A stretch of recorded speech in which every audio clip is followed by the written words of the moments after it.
हमारे चैनल पर आप सबका स्वागत है। वीडियो के अंत तक बने रहें और वीडियो को लाइक कर अपने दोस्तों के साथ शेयर करें। इस चैनल में नए हों तो फटाफट सब्सक्राइब भी करें और नोटिफिकेशन बेल आइकॉन को ऑल पर सेलेक्ट करें ताकि हम जब भी नया वीडियो डालें आपको तुरंत नोटिफिकेशन मिल सके। तो चलिए बिना किसी देरी के हम वीडियो आरंभ करते हैं। हिंदी भाषा के विविध रूप: बोली, उपभाषा, परिनिष्ठित भाषा, सृजनात्मक भाषा। हमारी हिंदी भाषा है उनके क्या क्या रूप है उसको पढ़ेंगे। जैसे बोली है, उपभाषा है, विभाषा है, परिनिष्ठित भाषा है, सृजनात्मक भाषा है, इसको पढ़ेंगे, है ना। हिंदी भाषा तो भाषा को पहले जान लेते हैं ना। भाषा क्या है? तो हमारी भाषा हिंदी है तो भाषा भावों और विचारों को व्यक्त करने का एक माध्यम है ना। जिस माध्यम से हम क्या करते हैं, अपने विचारों और भावों को व्यक्त करते हैं। भाषा के द्वारा ही हम अपने विचारों और भावों का आदान प्रदान करते हैं। हिंदी हमारी मातृभाषा है, इसके विविध रूप है ना। हमारी जो मातृभाषा हिंदी उसके अनेक रूप है, तो उस अनेक रूप को ही हम पढ़ेंगे आज। तो अर्थ है ना, हिंदी भाषा का जो अर्थ है, भाषा जो है संस्कृत में भाष धातु से बना है जिसका अर्थ होता है व्यक्त वाणी, है ना। भाषा का जो अर्थ है वो संस्कृत के भाष धातु से बना है और जिसका अर्थ होता है हमारी व्यक्त वाणी। वास्तव में भाषा उच्चारित और सशक्त माध्यम है जिसके द्वारा हम विचारों और भावों का आदान प्रदान करते हैं, है ना। भाषा के माध्यम से हम अपने विचारों को दूसरों तक पहुंचाते हैं और दूसरे के विचारों को समझते हैं हम भाषा के माध्यम से। तो हमारी जो भाषा है हिंदी उसके विविध रूप हैं वो निम्नलिखित हैं। सबसे पहला है बोली। हमारी हिंदी भाषा की जो रूप है उसमें सबसे पहला है बोली।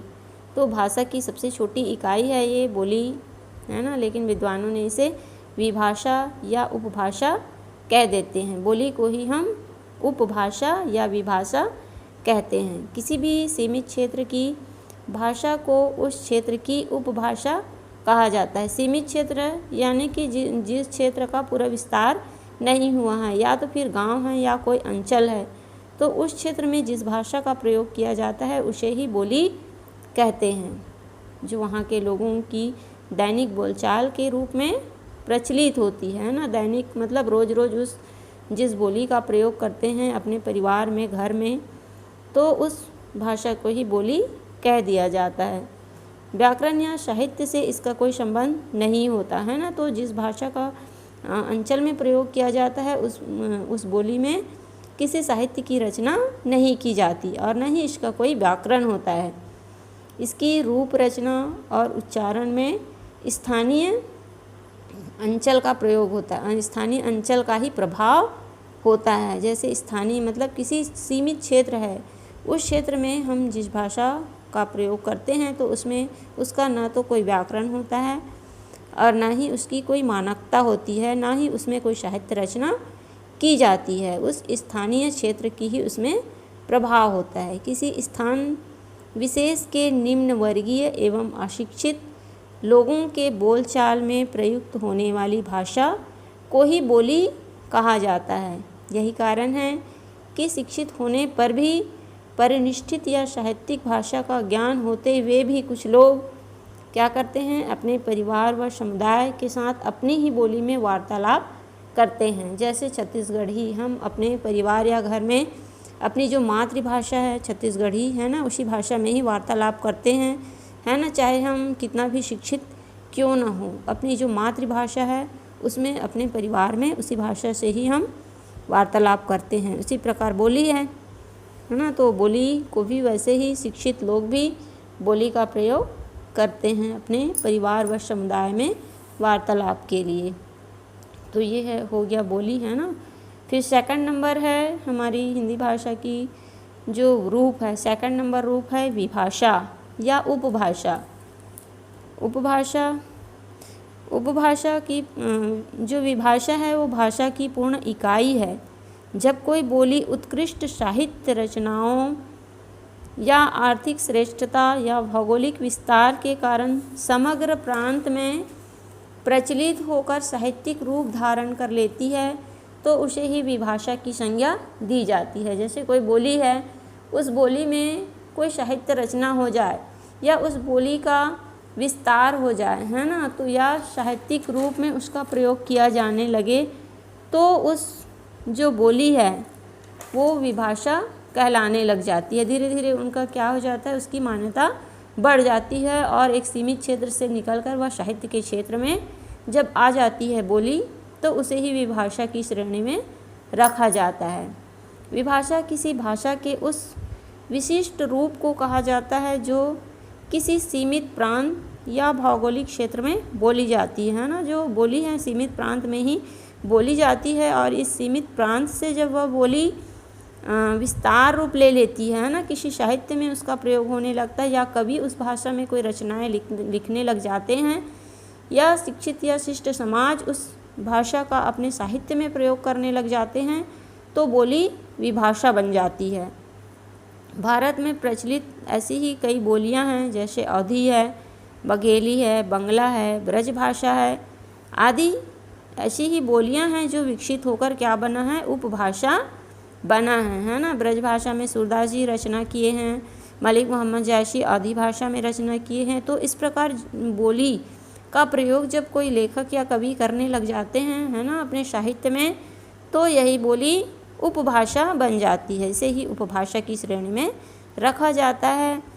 ऐतिहासिक, सांस्कृतिक, साहित्यिक, भौगोलिक कारणों से बोलियां साहित्यिक रूप धारण कर लेती है और विभाषा कहलाने लगती है ना। तो इस प्रकार से जो बोली है उसका विकसित रूप ही उपभाषा कहलाता है। थर्ड नंबर है परिनिष्ठित भाषा। हिंदी की जो तीसरा जो रूप है वो है परिनिष्ठित भाषा। परिनिष्ठित भाषा क्या होता है, व्याकरण के नियमों से बद्ध होता है। इसे ही मानक भाषा कहा जाता है ना। जो भाषा व्याकरण के नियमों से बद्ध होता है या व्याकरण के नियमों का पालन किया जाता है जिस भाषा में, उसे ही परिनिष्ठित भाषा कहा जाता है, जिसमें व्याकरण की शुद्धता रहती है और मानक भाषा के नाम से जानी जाती है ना। जो परिनिष्ठित भाषा है वह मानक का ही रूप है, जो व्याकरण के नियमों का इसमें पालन किया जाता है और किसी प्रकार की अशुद्धियाँ नहीं होती, उस भाषा को ही परिनिष्ठित भाषा कहा जाता है। तो किसी भाषा के उस रूप को परिनिष्ठित भाषा कहा जा सकता है जो उस क्षेत्र में शुद्ध माना जाता है ना। उस क्षेत्र में, जिस क्षेत्र में परिनिष्ठित भाषा का प्रयोग किया जाता है, उस पूरे क्षेत्र में उस भाषा को शुद्ध माना जाता है या इसमें व्याकरण की कोई अशुद्धियाँ नहीं होती और सभी शिष्ट और शिक्षित व्यक्ति इस भाषा का प्रयोग अपने दैनिक कार्यों में करने लग जाते हैं, तो इसे ही परिनिष्ठित भाषा या मानक भाषा कहा जाता है। हिंदी, संस्कृत, रूसी, अंग्रेजी, जर्मनी आदि ऐसी अनेक भाषाएं हैं जिन्हें परिनिष्ठित भाषा की श्रेणी में रखा जाता है ना। तो ये सब जो भाषाएं हैं, हमारी जो संस्कृत है वो परिनिष्ठित भाषा है ना, इसको देव भाषा कहा जाता है, इसमें किसी प्रकार की अशुद्धियाँ नहीं होती। और जो हमारी हिंदी है वो भी व्याकरण के नियमों से बद्ध है, इसमें भी कोई अशुद्धियाँ नहीं होती। उसी प्रकार अंग्रेजी है, अंग्रेजी को भी मानक भाषा कहा जाता है। तो इस प्रकार से जो परिनिष्ठित भाषा है वो मानक भाषा का ही रूप है, इसमें व्याकरण के नियम का पालन करते हुए इसका प्रयोग किया जाता है ना। तो इसे ही परिनिष्ठित भाषा की श्रेणी में रखा जाता है। ठीक है, नेक्स्ट है सर्जनात्मक भाषा। जो हमारी हिंदी का नेक्स्ट रूप है वो है सर्जनात्मक भाषा। सर्जनात्मक मतलब सर्जन करना या जिस भाषा में किसी साहित्य की रचना करना, सृजन करना या नए नए रचनाओं को जिस भाषा में लिखा जाता है ना, तो उस भाषा को ही सर्जनात्मक भाषा कहा जाता है। भाषा और साहित्य एक दूसरे से घनिष्ठ संबंध है दोनों का, है ना। भाषा से ही साहित्य की रचना की जाती है और साहित्य में भाषा का ही प्रयोग किया जाता है, इसलिए दोनों में घनिष्ठ संबंध है। जिस भाषा का साहित्य सृजन के लिए प्रयोग किया जाता है ना, जिन भाषाओं का प्रयोग साहित्य की रचना के लिए किया जाता है या जिस भाषा में ही साहित्य की रचना किया जाता है उन्हें ही सृजनात्मक भाषा कहा जाता है। तो सृजनात्मक भाषा से तात्पर्य है ऐसी भाषा जिस भाषा में साहित्य की रचना की जाती है या नए नए रचनाओं को जिस भाषा में रचा जाता है या लिखा जाता है तो उस भाषा को ही सृजनात्मक भाषा कहा जाता है। साहित्य सृजन में व्याकरण सम्मत भाषा का होना आवश्यक है। जब हम साहित्य की रचना करते हैं तो साहित्य में मानक भाषा का ही रूप का प्रयोग करते हैं ना, उसमें व्याकरण है, व्याकरण के नियम हैं, वो व्याकरण के नियमों से बद्ध होना चाहिए। ऐसी भाषा जो व्याकरण के नियमों से बद्ध है उसी भाषा में ही हम साहित्य की रचना कर सकते हैं।